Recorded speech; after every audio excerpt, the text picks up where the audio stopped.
भागने से प्रेशर कम नहीं होता है, भागने से प्रेशर केवल बढ़ता है। सबसे इंपॉर्टेंट दिन आपकी लाइफ के, पहला जिस दिन आपका जन्म हुआ था, दूसरा दिन वो जब आपको पता लगे क्यों हुआ था। नमस्ते दोस्तों, मेरा नाम है आरजे कार्तिक। मेरे साथ आप बहुत सारी कहानियां इसी स्टूडियो से सुनते हैं, लेकिन आज हमारे साथ में गुरु गौर गोपाल दास जी हैं। बहुत बहुत स्वागत और आपको प्रणाम। बहुत बहुत धन्यवाद, बहुत अच्छा लगा आपसे मिलकर और आपके शो में आकर। बहुत अच्छा मुझे लग रहा है। गपशप विद कार्तिक में आपका स्वागत है। सबसे पहले बहुत सारे लोग इस सवाल का जवाब जानना चाहते हैं कि आपको कब ये लगा कि मुझे अब ये मोह माया से, इस संसारिक जो बंधन है, इससे छोड़ करके प्रभु की तरफ बढ़ना। जी, मुझे ऐसा लगता है कि हम सबकी जो एक जर्नी होती है, एक जो सफर होता है, चाहे वो अध्यात्म की ओर हो, चाहे वो ईश्वर की ओर हो, वो जो सफर है वो हमारे भीतर छिपा हुआ है।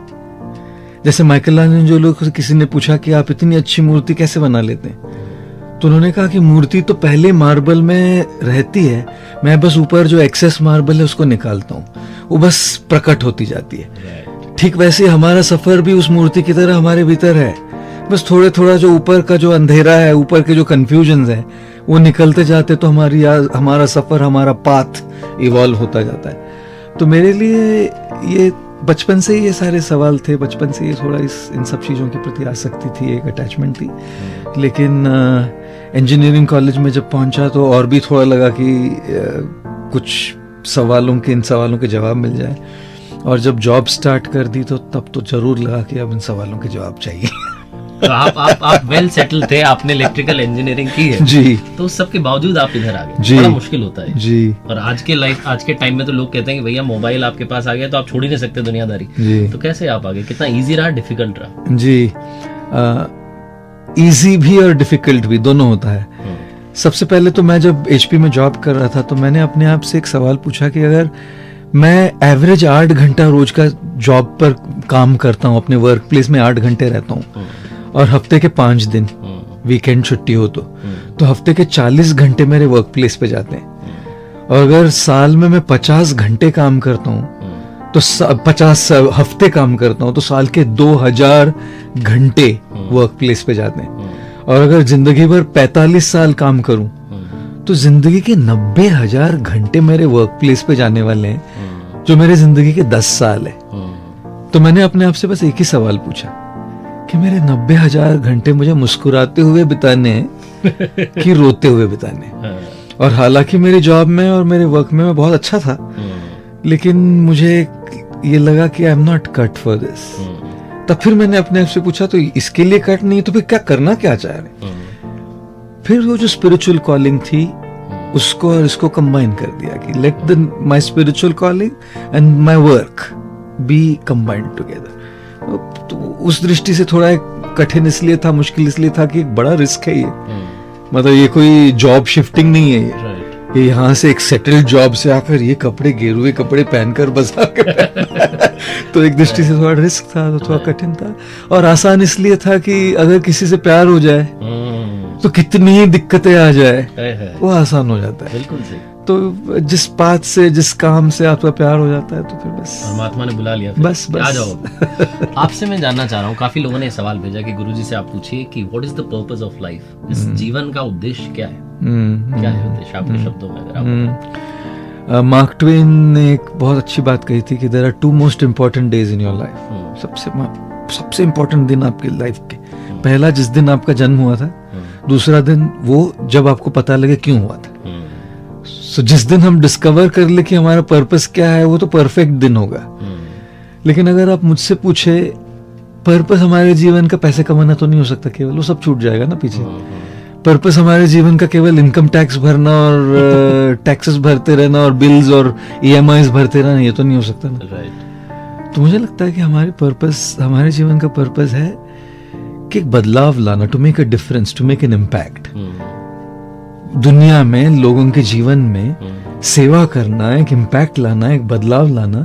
लेकिन अगर किसी के जीवन में, किसी की जिंदगी में हम बदलाव लाना चाह रहे हैं, या दुनिया में बदलाव लाना, थोड़ा भी हो, कोई बड़ा बदलाव नहीं, अपने अपने हिसाब से छोटा कुछ, वो करने के लिए भी सबसे पहले तो हमें अपने आप में बदलाव लाना बहुत जरूरी है। तो at the core of the purpose of life is self transformation before transforming anything else. Right. जैसे वो हवाई जहाज में हम अनाउंसमेंट सुनते हैं कि अगर ऑक्सीजन मास्क नीचे आ जाए और ऑक्सीजन सप्लाई कम हो जाए तो आप पहले अपना मास्क पहने फिर दूसरों को मास्क पहने। Right. तो आज की दुनिया में लोग पर्पस के मामले में दूसरों को सेवा करने में, दूसरों के लिए एक बदलाव लाने में इतने कार्यरत हो जाते हैं कि भूल जाते हैं कि पहले खुद को तो ध्यान देना चाहिए। सर सलामत तो फिर पगड़ी 50। So I feel the core of the purpose of life is self care. जब सेल्फ केयर करेंगे तब हर क्षेत्र में अपना एक इम्पैक्ट, अपना एक डिफरेंस हम ला पाएंगे। बिल्कुल। आज की लाइफ में गुरुजी एक सवाल बड़ा कॉमनली पूछा जाता है कि लोग जो हैं चाहे जिस भी फील्ड में हो, जिस भी पोजीशन पर हो, उनका ईगो आड़े आ जाता है। तो कहते हैं ना कि रावण जो था, रावण को भी आखिरी तक उसका पूरा खानदान निपट गया लेकिन ईगो खत्म नहीं हो रहा था। वो आखिरी में भी उसने माफी नहीं मांगी, वो युद्ध भूमि में ही रहा। तो अहंकार कई बार इतना बड़ा होता है कि आपको जब सर्व विनाश दिख रहा होता है फिर भी आप बढ़ रहे होते हैं। How to handle this ego problem? क्योंकि काफी लोग ये पूछ रहे हैं कि हम माफी तो मांगना चाहते हैं, हम रिश्ते तो सुधारना चाहते हैं, बट वो बीच में आ जाता है। जी जी जी, आपने रावण की बात बताई तो मुझे अच्छी बात याद आई है कि जब राम रावण को मार के लौट के आए तो माँ कौशल्या ने राम से कहा, बेटा तुम रावण को मारकर आ गए। तो राम ने कहा, रावण को मैंने नहीं मारा। तो कौशल्या ने कहा, किसने मारा? तो फिर कहा, रावण को मैंने मारा। तो कौशल्या ने कहा, अभी तो कहा रावण को मैंने नहीं मारा, और फिर कहता है रावण को मैंने मारा। बिल्कुल, रावण को मैंने नहीं मारा, रावण को मैंने मारा। तो ये जो ईगो है, कई बार हमारे रिश्तों में, हमारे प्रोफेशनल लाइफ में ईगो जहां अटक जाता है, उसके आगे लोग बहुत सारी टेंशन आ जाती है और आगे बढ़ना मुश्किल हो जाता है। तो कैसे इस ईगो से डील करें? तो सबसे पहले मुझे लगता है कि ईगो के लिए एक है सबसर्वियंस। सबसर्वियंस का मतलब होता है कि किसी के सामने कहीं तो झुके। सबके सामने नहीं हो रहा ना, कम से कम परिवार में कोई हो, एक टीचर हो, एक मेंटोर हो, एक गाइड हो, एक गुरु हो, कहीं तो जाके झुके। सबके सामने नहीं हो रहा है, एक जगह झुकना शुरू करेंगे, क्योंकि उससे हमारे माइंड को, हमारे सिस्टम को एक रिकंडीशन होगा। वो जो कंडीशनिंग हो गई है नहीं झुकने की, वो धीरे धीरे उल्टा होगा, वो अनवाइंड होगा वो कंडीशनिंग। दूसरा चीज मुझे लगता है कि हमें ईगो से डील करने के लिए हमें एक स्पिरिचुअल पाथ भी बहुत जरूरी होता है। क्योंकि जैसे मैं कई बार कहता हूँ कि एक्सटर्नल फिटनेस तो ठीक है, उसके लिए हम एक जिम में चले जाएंगे, लेकिन इंटरनल फिटनेस के लिए कौन सी जिम है? सो इंटरनल ईगो तो इंटरनल प्रॉब्लम है। तो इसके लिए हमें एक स्पिरिचुअल पाथ की भी जरूरत होती है, चाहे वो मेडिटेशन हो, चाहे वो प्रार्थना हो, जो भी हो, एक स्पिरिचुअल कुछ तो एक प्रोसेस, एक प्रैक्टिस हो जिससे ईगो पर हम काम करने लगे। तीसरी चीज मुझे ये भी लगती है कि कई बार कैसा है ना कि जब तक हम अपने लाइफ में कुछ एक्सपीरियंस नहीं करते, बदलते नहीं। उसका एक बैकलैश जब आता है ना, एक बार, दो बार, तीन बार जब तमाचा खाएंगे, तब फिर समझ में आएगा कि ईगो होने का नतीजा ये होता है, अब हो सकता है कि थोड़ा मुझे ट्रांसफॉर्म कर लेना चाहिए। लातों के भूत बातों से नहीं मानते। तो कई बार लाइफ में हमें अपने लेसन सीखने के लिए कभी कभी थोड़ा एक, जैसे कहते हैं ना, life is a school of hard knocks. कभी कभी खुद के अनुभव से आदमी सीखता है। तो ये सारा कॉम्बिनेशन है कि हम किसी के सामने सबसर्विएंट हो जाए, एक स्पिरिचुअल पाथ हो, और फिर जिंदगी सिखा देती है। जिंदगी धीरे धीरे सिखा देती है कि भाई ये बहुत महंगा पड़ेगा इगोइस्टिक रहना। लेकिन कभी कभी वहां उस अनुभव तक पहुंचने में बहुत कुछ खो देते हैं लोग। अभी मैं कहानियां काफी सुनाता हूँ, तो एक कहानी मैं आपकी भी सुनना चाहता हूँ। ऐसी कोई कहानी जो आपको डिफाइन करती हो, ऐसा कोई किस्सा आपकी लाइफ में रिसेंटली हुआ, थोड़ा पहले हुआ हो, जो आप साझा करना चाहें? जी, परसों मैं किसी से बोल रहा था कि मैं एक बार न्यूयॉर्क शहर में था और वहाँ एक व्यक्ति मेरे पास आया। पहली बार मिल रहे थे हम, और मुझसे बहुत काफी छोटा था, यंग लड़का था बहुत, और मुझे आके बहुत कुछ सुना दिया उसने। अच्छा। मतलब मेरे मुंह पर आके सुना दिया बहुत कुछ। मुझे कहा कि आपसे इगोइस्टिक व्यक्ति मैंने आज तक कभी देखा नहीं। अच्छा। और कहने लगा कि कभी आपके गुरु के पास देखिए, उनसे सीखनी चाहिए विनम्रता, उनसे सीखना चाहिए कि कैसे बोला जाता है। आप तो बस ईगोइस्टिक है, आप तो बस दिखावा कर रहे हैं, नौटंकी कर रहे हैं। और बहुत बड़े बड़े लोग बैठे थे मेरे बगल में, मतलब इंडस्ट्री के बहुत बड़े बड़े लोग बैठे थे और ये सब बोल कर चला गया। तो मैंने बस समझाने की कोशिश की 1-2 लाइनों में बस, लेकिन वो अड़ा हुआ था तो मैं कुछ बोला नहीं फिर। और ये न्यू जर्सी में था, और जब मैं न्यूयॉर्क में था तो मैनहट्टन में रहता हूँ मैं, तो एक 45 मिनट्स की ड्राइव थी। तो हम जहाँ रहता था वहाँ करीब 12:45 बजे रात को पहुँचे हम।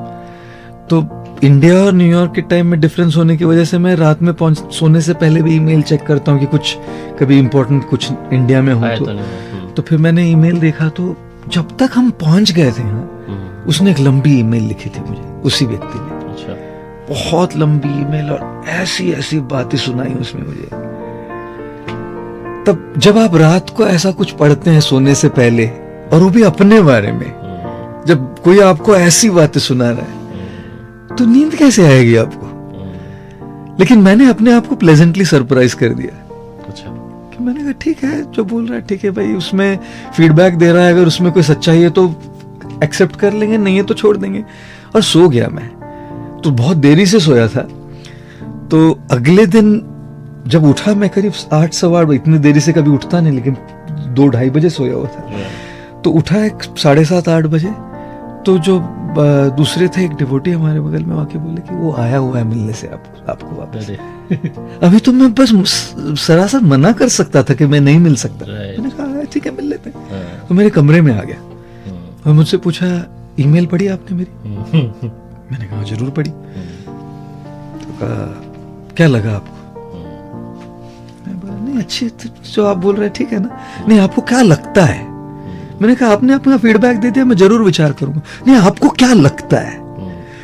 तो वो कोशिश कर रहा था मुझे एजिटेट करने की। दुनिया में ना लोग हमेशा कोशिश करेंगे आपके बैड साइड, आपके बुरे साइड को बाहर निकालने की। हर रोज कोई ना कोई अगल बगल में होगा जो आपके लोअर साइड को ऊपर लाने की कोशिश करेगा।